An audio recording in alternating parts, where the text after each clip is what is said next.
Okay, so right now we start the operation checklist for the shift takers.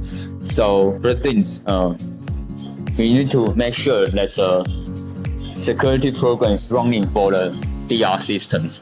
So in here you can see this is the like control tables for the DR systems, and basically there's a red line here, remote. Make sure this line is lines up, because while we doing action data takings, we are running a program called PC security here. So if you didn't use, so if you see this program is not running, then you just directly click the run program to run this program.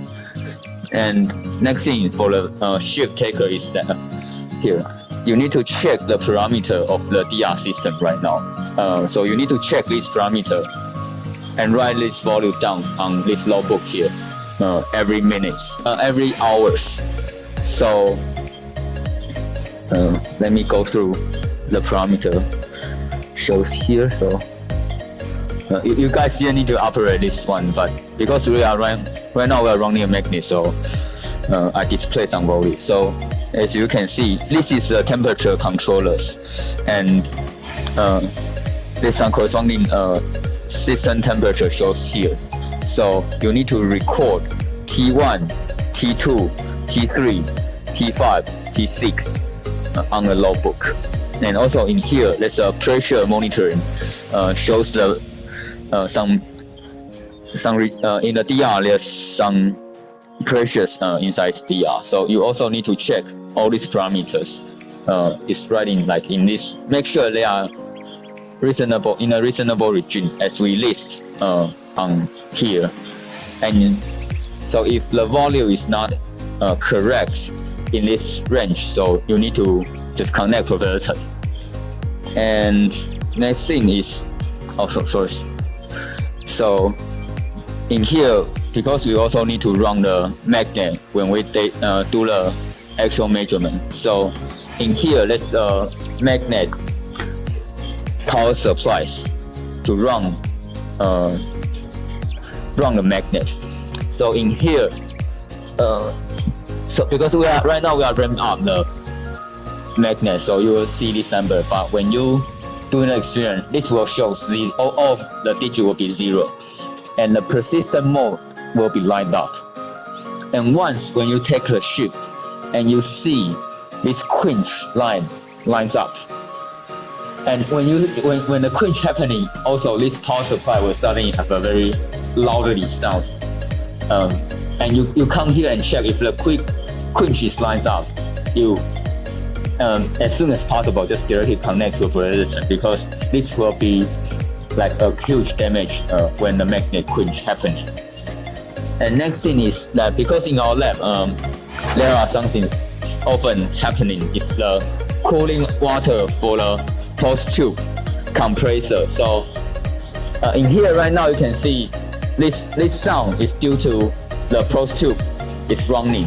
So once the sound suddenly stops, often it means the cooling water is failed. Sometimes it's because of the electrical problem of these buildings problems. So you just follow the steps.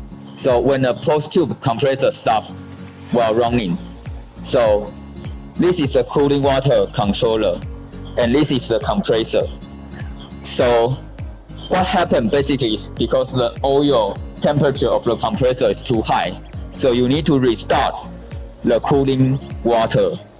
So in here, this is the cooling water switch. So what you need to do is turn this switch all the way to the left, and then turn it back all the way to the right. Just restart the cooling water power supply. And then in here, the post tube, you need to also restart this machine here. So in here, this is the post tube power. So you just switch off and then wait for a few seconds and then switch this up to restart this post tube compressor.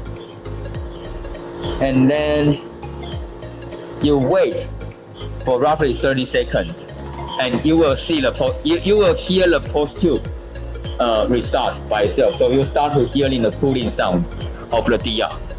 And then after you finish all of this, just connect ProVeloton to make sure the DR is everything is okay. And also whether when you guys take the shift, anything happening you feel very suspicious, you should just also directly contact to the person. So basically this is all you need to do for the DR operation checklist.